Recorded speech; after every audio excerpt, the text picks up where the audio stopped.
October 20, 1944. 10:15 hours, Red Beach, Lee Gulf, Philippines.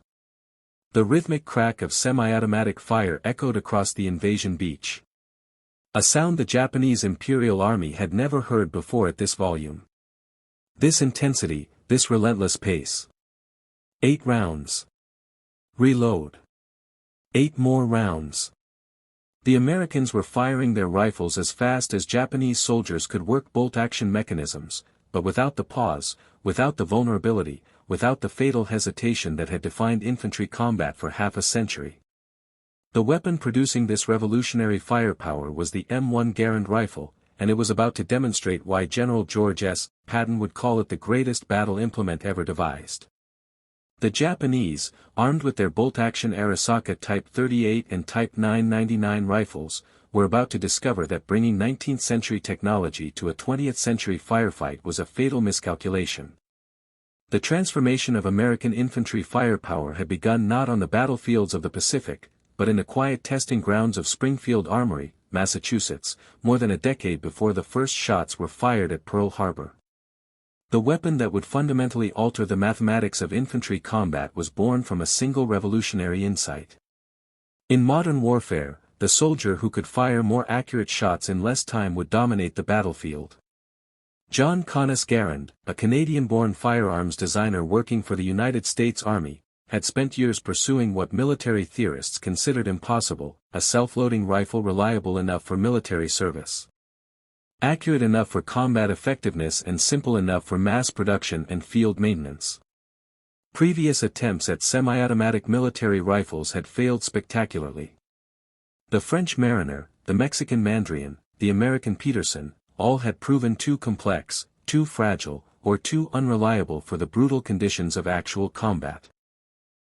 But Garand's design, finalized in 1932 and officially adopted by the United States Army on January 9, 1936, solved problems that had defeated every previous designer. The M1 Garand operated on a gas-operated rotating bolt system that was simultaneously elegant and robust. When a round was fired, a portion of the propellant gases was diverted through a port in the barrel, driving a piston that cycled the action, ejected the spent cartridge, loaded a fresh round from the internal magazine, and cocked the hammer, all in a fraction of a second. The specifications documented in Ordnance Department records revealed the weapon's revolutionary capabilities. The M1 Garand weighed 9.5 pounds unloaded, measured 43.66 in overall length and fired the 3006 Springfield cartridge, one of the most powerful rifle rounds in military service. The effective range extended to 500 yards with exceptional accuracy at distances that would have challenged any bolt-action rifle, but the true revolution lay in the rate of fire. 40 to 50 aimed shot. History. Every dollar invested, every hour of factory production time, every technical refinement contributed to creating what would become the standard by which all military rifles would be measured. The Japanese Imperial Army, meanwhile, had entered the Pacific War with rifles that represented evolutionary refinements of designs from the 1890s. The Arisaka Type 38 adopted in 1905 and the Type 999 introduced in 1939 were both bolt-action rifles requiring manual operation between each shot. A soldier firing an Arisaka had to unlock the bolt, pull it rearward to eject the spent cartridge, push it forward to chamber a fresh round, rotate it to lock, then aim and fire. A sequence requiring precious seconds that could mean the difference between life and death. The Japanese military doctrine had been built around these weapons for decades. Training emphasized accuracy, fire discipline, and the spiritual connection between warrior and weapon. The Arisaka rifles were robust, reliable, and accurate. Excellent weapons by the standards of the previous war. But the Pacific War would not be fought by the standards of 1918. It would be fought with the weapons of 1944. And the Japanese were about to discover that they had brought inadequate tools to a gunfight that would decide the fate of empires. The strategic situation in October 1944 reflected this technological disparity. General MacArthur, commanding Southwest Pacific Area forces, had promised to return to the Philippines. His invasion force for Operation King II, the liberation of Leyte, comprised over 200,000 combat troops of the United States Sixth Army under General Walter Kruger. Opposing them were approximately 260,000 troops of the Japanese 14th Area Army under General Tomoyuki Yamashita, the conqueror of Malaya and Singapore, a commander whose tactical brilliance was about to be negated by inferior weaponry. The Japanese defensive strategy for the Philippines had been meticulously planned. They had studied American tactics in the Solomon Islands, New Guinea, and the Marianas. They had prepared defensive positions, established supply lines, and positioned their forces to contest every beach, every town, every ridge. They had calculated ammunition requirements, planned counterattack routes, and prepared for the bitter attritional warfare that had characterized previous Pacific battles. What they had not calculated, what they could not have fully anticipated was the cumulative effect of every American rifleman being able to fire 5 times faster than their own soldiers while maintaining equal or superior accuracy. The mathematics of small arms combat were about to be rewritten by industrial capacity married to technical innovation, and the Japanese were about to pay the price for their technological conservatism in blood and defeat. Before we jump back in, tell us where you're tuning in from.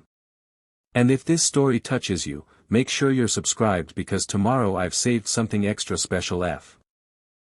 Attempt to close distance rapidly and engage in close combat where Japanese training and bayonet fighting might prove advantageous. The Japanese had attempted to compensate for individual firepower limitations through cruise-served weapons.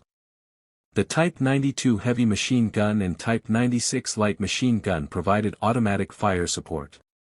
But these weapons were heavy, required multiple soldiers to operate effectively, and were priority targets for American forces. Losing a machine gun meant losing the majority of a unit's automatic firepower, whereas American infantry could maintain high rates of fire even after losing support weapons because every rifleman carried semi-automatic capability. Japanese tactical doctrine in the Pacific had been forced to adapt to their firepower disadvantage through the battles of 1942 and 1943. At Guadalcanal, Japanese night attacks had attempted to negate American firepower advantages by reducing visibility and engagement ranges. At Tarawa, Japanese defenders had constructed elaborate fortifications that channeled American attacks into predetermined kill zones where concentrated bolt-action fire could be effective. At Saipan, Japanese forces had employed defense-in-depth tactics, trading space for time while attempting to inflict maximum casualties on attacking forces. All of these tactical adaptations represented attempts to work around the fundamental constraint. Japanese infantrymen could not generate sufficient individual firepower to match American semi-automatic rifles in sustained combat. Even when Japanese soldiers achieved superior tactical positions, even when they executed perfect ambushes, the disparity in rate of fire meant that American forces could recover from initial disadvantage and overwhelm Japanese positions through sheer volume of accurate fire. Intelligence reports from Japanese units that had faced American forces in previous campaigns documented the problem clearly. Captured documents translated by Allied intelligence services revealed Japanese officers' concerns about American firepower. One report from a regimental commander on New Guinea stated, "Enemy infantry maintain continuous fire with their rifles. Our soldiers cannot match this fire rate with manual action weapons. When engaging equal numbers of enemy infantry in open combat, our casualties are consistently higher." Another intelligence document, this one from the Marranis campaign, noted, American infantry rifles appear to fire automatically. Each soldier generates fire equivalent to 3 of our riflemen. Traditional fire superiority calculations no longer apply to this enemy. Japanese commanders were documenting the problem, but they could not solve it. Their industrial capacity already stretched by naval and aviation requirements could not shift to producing millions of semi-automatic rifles even if suitable designs had been available. The Japanese had experimented with semi-automatic designs. The Type 4 rifle developed late in the soul of the infantry, the weapon through which discipline, training, and warrior spirit were expressed. Marksmanship training in the Imperial Army was rigorous and extensive with soldiers expected to achieve high levels of accuracy under various conditions. The bolt-action mechanism refined over decades represented the pinnacle of late 19th century firearms technology. The Arisaka's action was smooth, reliable, and capable of functioning under extreme conditions, tropical heat, Arctic cold, mud, sand, and saltwater exposure. The rifle's simplicity meant it could be maintained with minimal tools and could continue functioning even when individual components showed wear. Japanese armories had perfected production techniques that could turn out thousands of rifles monthly using relatively simple machinery. But simplicity and reliability could not overcome the fundamental constraint of manual operation. A trained Japanese soldier under ideal conditions could fire his Arisaka approximately 15 times per minute while maintaining combat accuracy. This required the soldier to acquire target, aim, fire, unlock the bolt by rotating it upward, pull the bolt rearward to eject the spent cartridge, push the bolt forward to chamber a fresh round from the internal magazine, rotate the bolt downward to lock it, reacquire the target, which might have moved during the 3 to 4 second cycle, and fire again. Each shot required taking the rifle off target. Each bolt manipulation required the shooter to break his sight picture.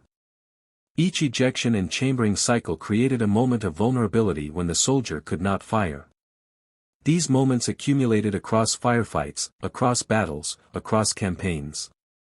In a squad-level engagement, 10 Japanese soldiers with Arisaka rifles could deliver approximately 150 aim shots per minute under optimal conditions. In reality, with combat stress, movement, concealment requirements, and suppressive fire affecting their firing rate, the actual sustained rate was considerably lower. Japanese tactical doctrine had evolved around these constraints. Infantry tactics emphasized fire discipline with NCOs controlling when subordinates could fire to prevent ammunition waste and maintain tactical coordination. Banzai charges, often misunderstood as fanatical death wishes, were actually tactical responses to the firepower limitations of Japanese infantry weapons. When facing American automatic weapons, prolonged firefights favored the Americans. The charge was an attempt to close distance rapidly and engage in close combat where Japanese training and bayonet fighting might prove advantageous. The Japanese had attempted to compensate for individual firepower limitations through crews-served weapons.